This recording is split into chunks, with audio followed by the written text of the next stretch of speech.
guys, welcome back. It's me, Krista Sky. How are y'all doing today? And in today's video, as I promised in one of my other videos, I am going to be continuing reading the book Ingo by Helen Moore. Now, last time, guys, as you know, last time I've read page 53 to 58. Today, guys, we're going to be reading page 59. We're going to be reading page 59 to 64. Now, before we begin, guys, go ahead and smash that subscribe and those like buttons and comment something down below that you would like to see on this channel. Now, let's begin.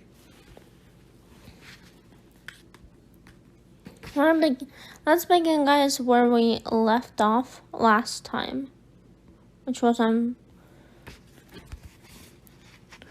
Okay, let's begin. For breakfast, I stare at Mom. There is something completely different about her this morning, but I can't work out what it is. Quickly before she changes her mind, I divide the strawberry tart into 3 pieces and take my own. So delicious, Mom. Don't talk with your mouth full, says Mom, sounding more like herself. But she still doesn't look like herself. What's going on? And then I see what it is. The tight lines around Mom's mouth have melted away. She's wearing her favorite jeans and her pink top. She looks happy. I swallow the mouthful of tart and ask, "Did you get good tips last night, Mom?" Mom shakes her work dress and puts it on a hanger. All right, nothing special. So it's not that? My heart leaps suddenly. I know what it is. Mom, is there news about Dad?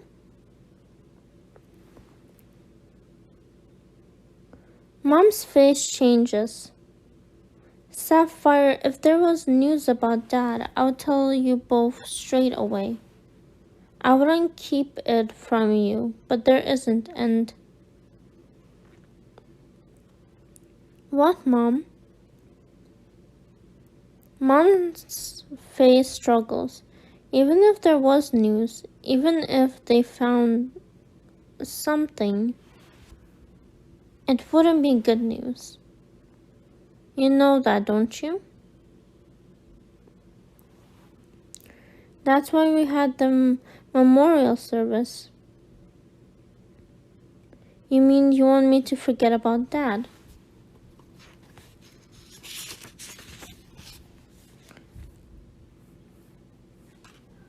No, I would never ask you to do that. But you're not a baby, Sophie. You can't keep on living in dreams. It's not good for you. It's holding you back.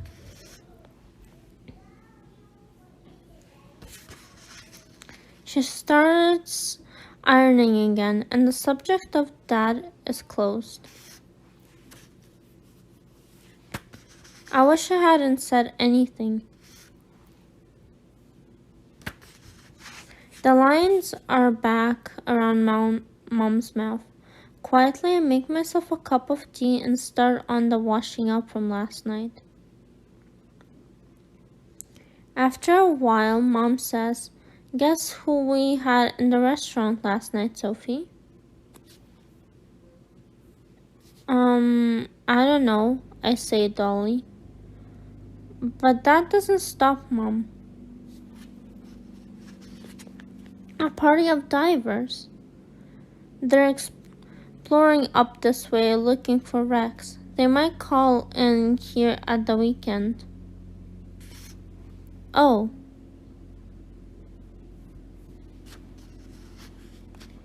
You wouldn't believe the number of wrecks there are that have never been explored.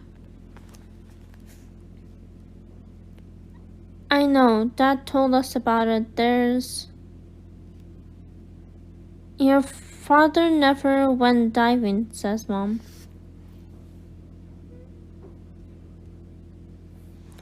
Now, Roger, he is one of the divers. He's gone all over the world. He was telling me about it.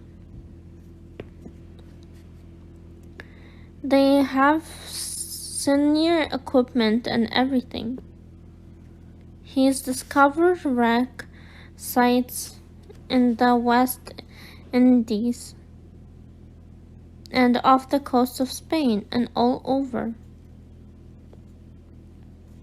He got interested when he was just a boy. He saw them raising these old totter ships called the Mary Rose on TV.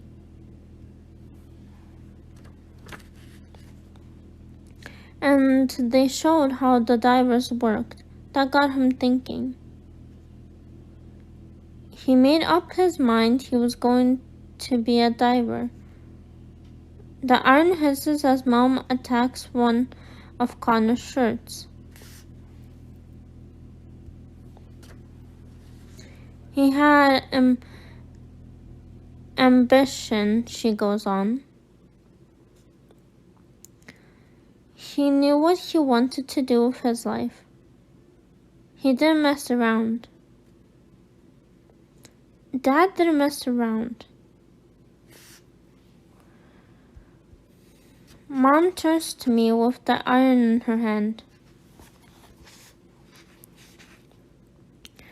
I never said he did.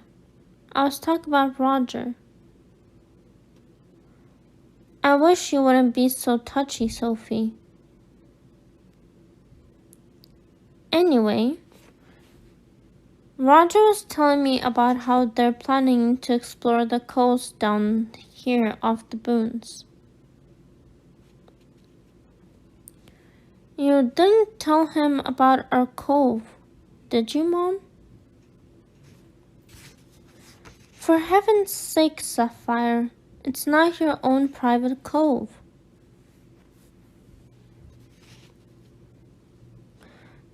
That's a public footpath that goes down by there.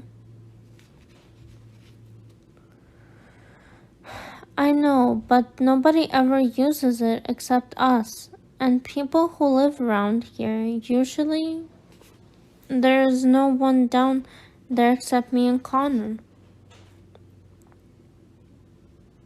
That's the whole trouble with this place, murmurs Mom,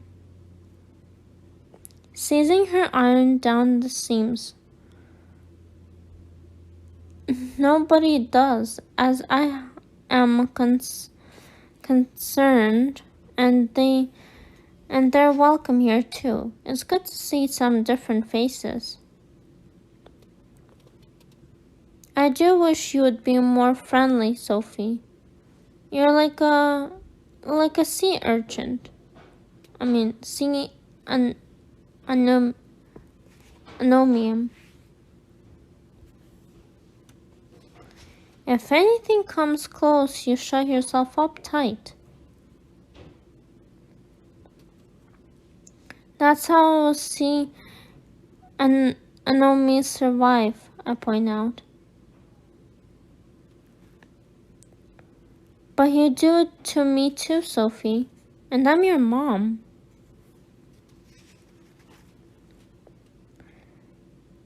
It's got to be a habit, that's what it is. We're spoiled out here seeing no one all day long. Unless we choose. If you lived in town, you would have to learn to get along with all sorts of people. Maybe that would be a good thing.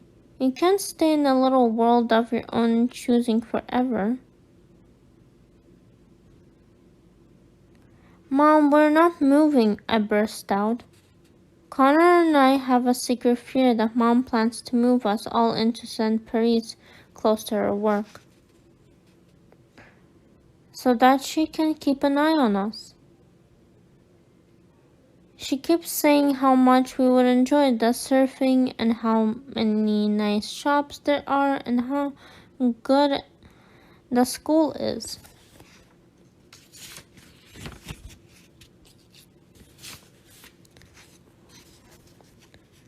Who said anything about moving? Asked Mom in a surprise. Or maybe she's not really surprised. Maybe she's preparing the way so that the idea of moving becomes something familiar. But we can't move. What if Dad comes back and we're not here? All that's happening is Roger's coming for Sunday dinner, Mom goes on.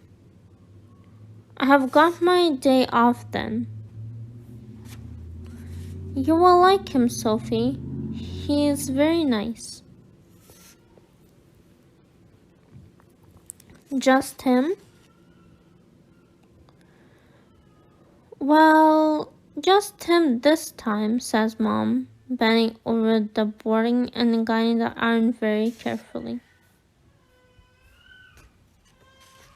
I hope you told Roger about how much you love the sea, I murmured quietly enough that Mom won't hear me. Maybe you could even go out in his boat. The strawberry tart isn't as good as I thought when I took the first bite. The strawberries are musty and the pastry soft. In fact, it's disgusting. That must be why they let Mom take it home. I sipped the rest of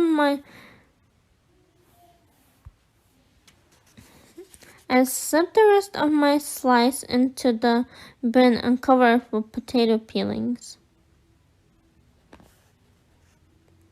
Oh my God, Sophie, says Mom, looking up and seeing my empty plate. I hope you won't stuff your food like that on Sunday.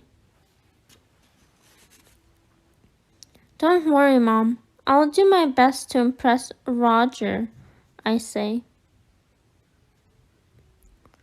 Roger? Says a sleepy voice. Who's Roger?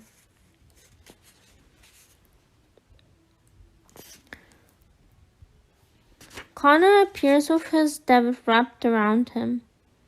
Connor, please don't trail your debit on the floor, says Mom. How many times have I told you? The kitchen floor gets covered in mud with the two of you traipsing.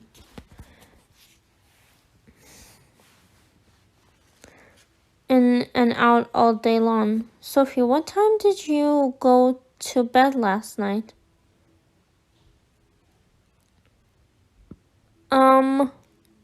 About 10 o'clock. Wasn't it, Connor?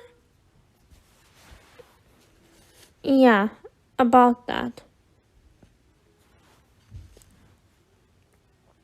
Connor reaches into the fridge, gets out the orange juice, and taps the car into his mouth. He doesn't ever touch the kernel with his lips. Connor has perfected the art of tipping a stream of orange juice straight into his mouth without choking or slipping a drop. Get a glass, Connor, says Mom, as she always does. Saves washing up, says Connor, as he always does. So who's Roger? He asks again, fitting the current back into the fridge door. A friend, says Mom. He's a diver, I say quickly. He's one of a party of divers who are going to explore wrecks. They're going to dive from our cove, Connor. They think there's a wreck out there by the boons. They're coming on Sunday, aren't they, Mom? Connor stands still. I can see thoughts flickering in his eyes, but I don't know what they are. Oh, okay, he says, at last. As if there's nothing more to talk about. As if he doesn't care if 20 divers come to our cove and have Sunday dinner in our cottage. I stare at him in disbelief. But he just looks back at me without expression. Connor, will you please get the debit off the floor, says Mom. I haven't had time to mop it this week. And I'm on the early shift today. What time is it, Sophie?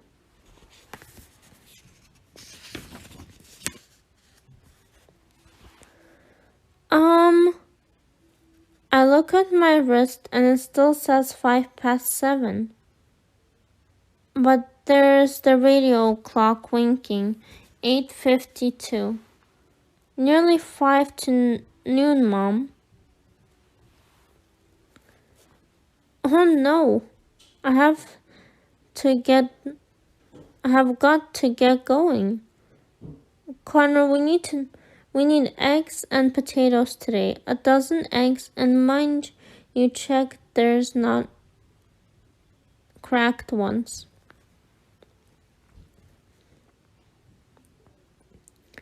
If Budget can help you bring a sack of potatoes down, thank him and say I'll pay for them tonight. While we're up there, ask if they can set aside two pints extra milk for us on Saturday, Sophie.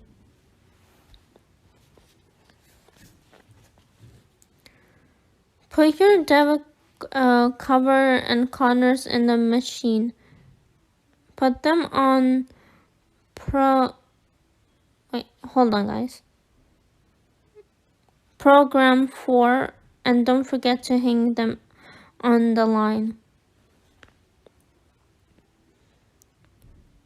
And then, if Connor swipes this floor, you can wash it down. The mop's outside the back door. If the man calls about the moat, Connor, tell him I'll bring the car in at 8 o'clock tomorrow morning before I go to work.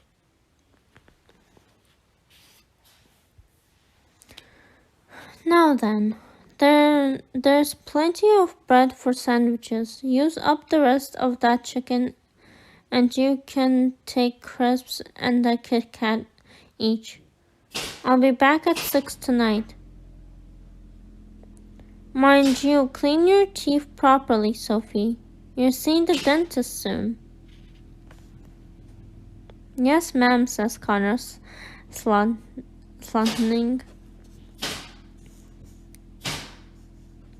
Relentlessly, Mom smiles. I know, but someone's got to think of everything.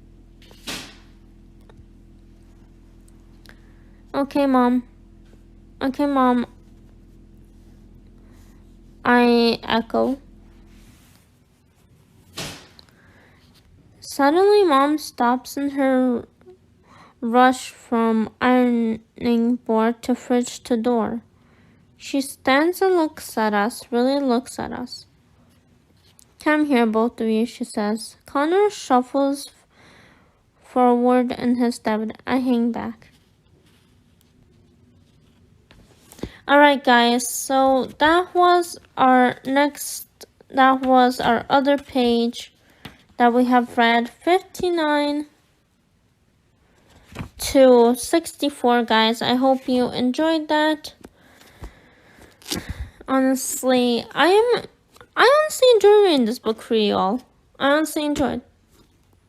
Yeah, but I hope you guys enjoyed another chapter of the Ingo by Helen DeMore. I hope you're all gonna have a wonderful day or night if you're watching this before bed, or a wonderful lunch if you're like watching this before lunch. But I hope you all have a wonderful day, and I'll see you guys in technically my next video, guys. I love y'all, and I'll see you next time.